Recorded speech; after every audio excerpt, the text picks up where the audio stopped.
Thank you very much, Carsten, for your great presentation.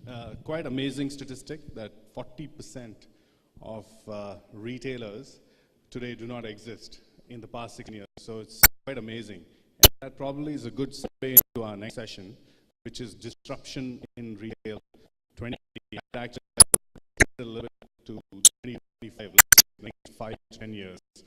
What is going to be the disruption in retail over the next 5 to 10 years? And the statistic that Carsten put out, which is that 40% of retailers don't exist, is quite a telling statistic for us to sort of take into our systems as we start thinking about the next 10 to 15 years. What I want to do is be a bit provocative. So we've got a panel over here. Our panel does not include any retailer. We've got people from technology, from OEM, from the online space, and from other areas, and none of them are actually a real retailer in the traditional sense of the word. What we wanted to do is sort of be provocative and understand their perspectives, and then me being the retailer over here, the token retailer over here, to moderate the session. So we'll start off by doing that. The first question that I have, I'd like to go through each of the panelists, is to ask the question, which is, what do you, in your opinion, what do you think in the next 5 years, what are the 2-3 biggest disruptions that will happen in the retail space? That's right. Jay, if you can give us your perspectives in terms of what you think is going to be the next set of disruptions in the next 5 to 10 years. Thank you. Good morning, everyone. What I would like to say is that in today's scenario, we know that there is a lot of consumerization of technology which has happened. And the way the generations are changing, one of the key factor, if you would have seen in India, is the mobility has reached to almost 98 crores connections in India. So one challenge which I feel for the brick and mortar type of a retail environment is the e-retailers. Yes, it has its own challenge of e-retailing also, to see categories which are taken into e-retailing and which are categories which will remain in real world. So this is one challenge which I think everyone has to address. The second thing is, as we all said, what is the value addition which we are going to do for our consumer and consumer? Thank you. Anisha? Hi, everyone. I run a company called MyDollar. I feel the need to introduce because it was kind of hashed out there. We work with both the online players as well as the offline players. And for me, I don't even see it as a game changer that the online world's going to win or the offline, retailers have an upper hand. I don't think it's about that any longer.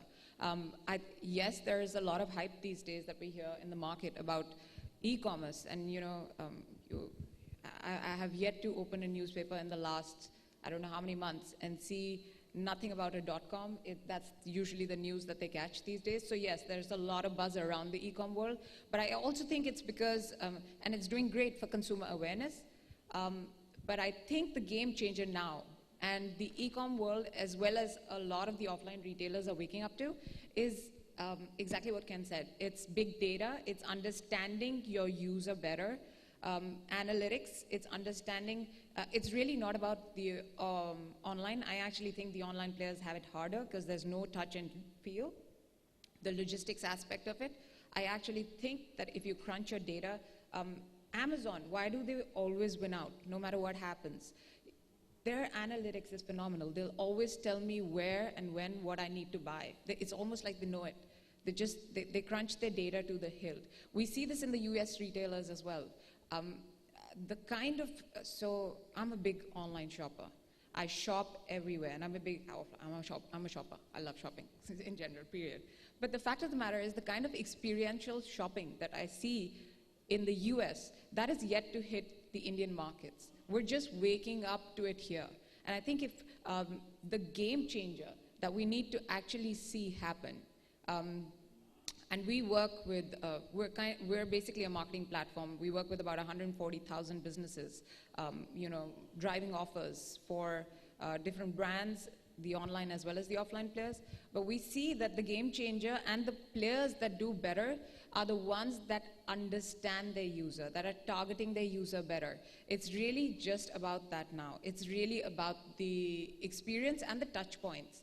How do you reach your user? How often do you reach your user? Do you know what you're hitting them with? What kind of, in our case, offer? Or do you,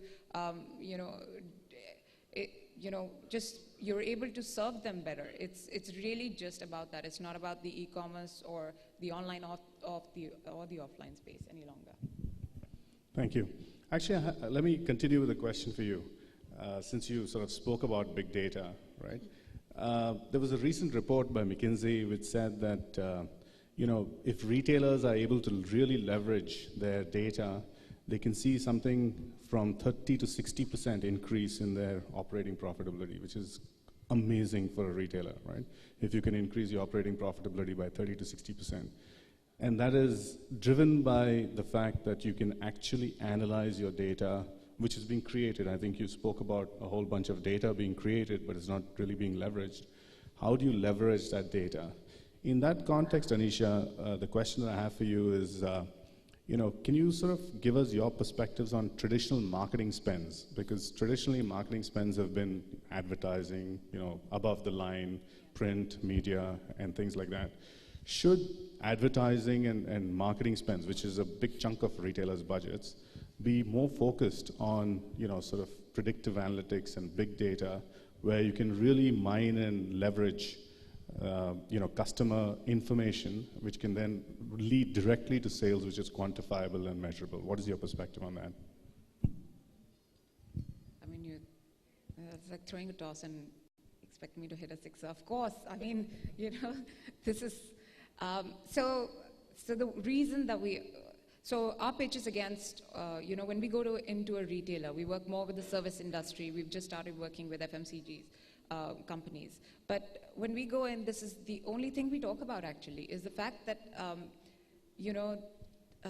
ROI, how do you actually track that? How do you understand your user? When I'm doing an ad, a TV ad, and I know that these days it's heyday on TV with the .com world, we've heard a saying in India, which only holds true actually, oddly enough, now in India, that TV and newspaper, excuse me, and I'm saying it in Hindi, sabki maa hoti hai, because you're expected to do that, but if you go, more westwards or even China, mobile and online, social shopping, there is so much happening around that. And we're seeing the change happen here now. We're seeing so many more retailers ask us, can you do better targeting? Can you come back to us? So we're doing location-based targeting for location-based, price point-based targeting, based on surf patterns. So it's crazy the kind of analytics that we're pulling out, and it's taken us 6 years to do that. And the retailers want that now. They want to understand the users. They actually want to know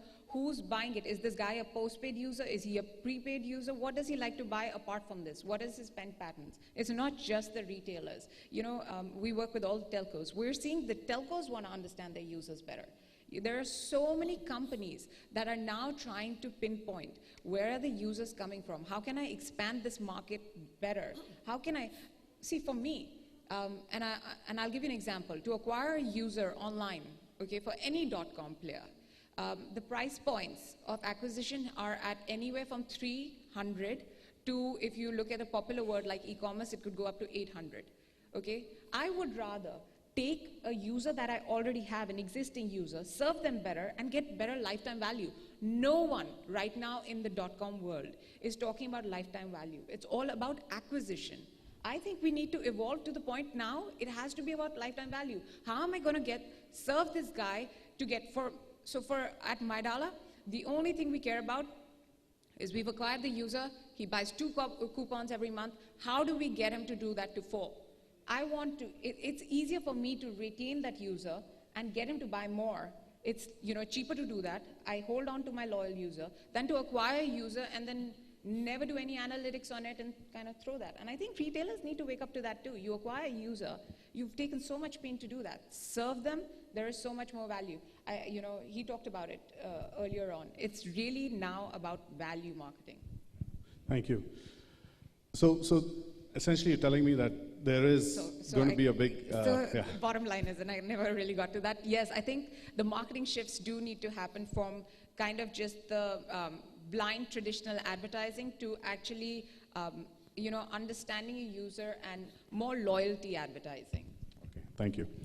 Karsten, I know you spoke about, transformation and you have a perspective, and thanks for sharing that. What is your opinion, I mean, from the experiences that you've had with your global sort of experiences, in terms of where do you think we might be progressing from an India standpoint, and what is going to shape India in the next few years? So I think there's a couple of drivers, as I can see them in India,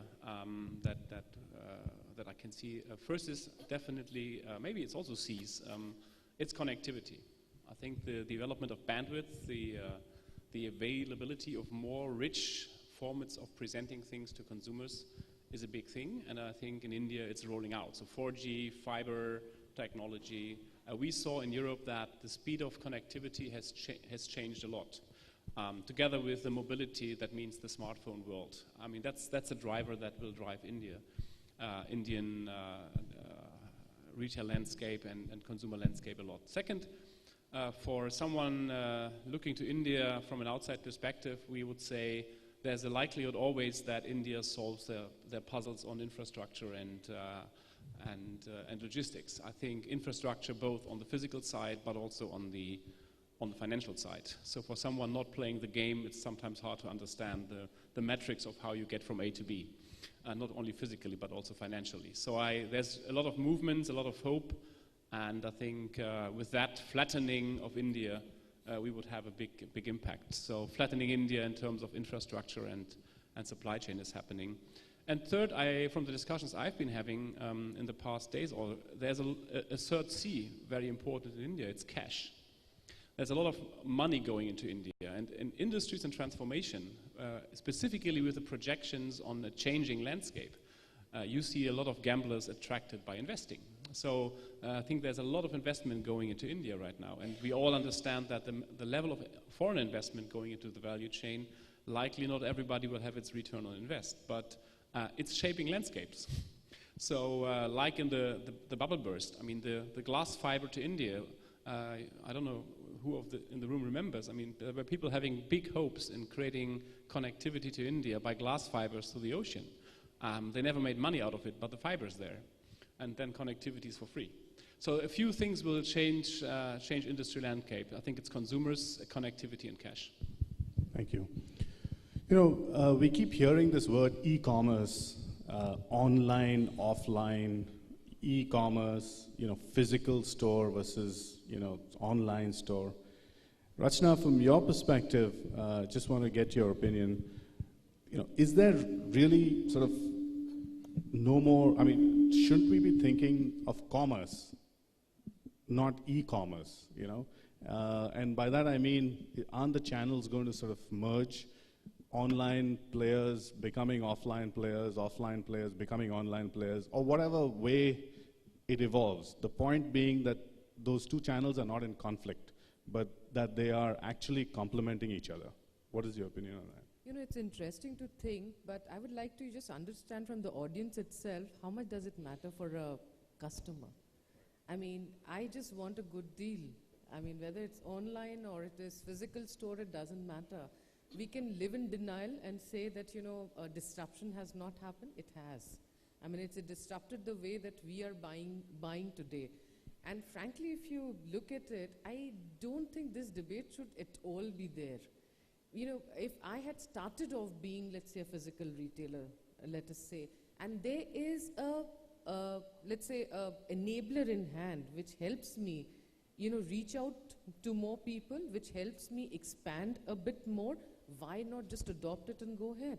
On the other side, even if you're talking about, let's say, an online retailer today, we've seen all over the world that, online retailer has to have a physical format at some point of time to be able to, get that personalization. And it's happening.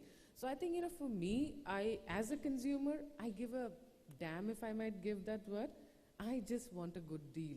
So I think this debate should be buried and, done with, rest in peace out here.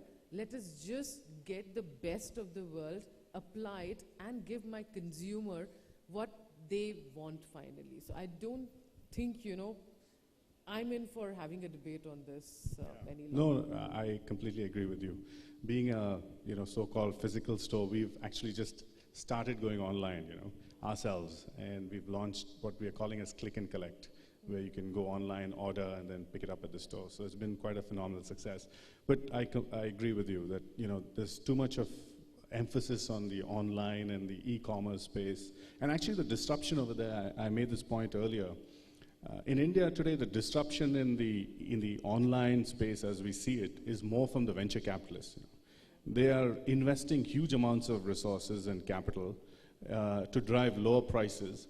And honestly speaking, if you gave me the same prices in my store, trust me, you'd have 1 million people standing outside the store, right? At the prices that they're selling at, which essentially is a massive transfer of wealth from American pension funds to the Indian consumer, right? And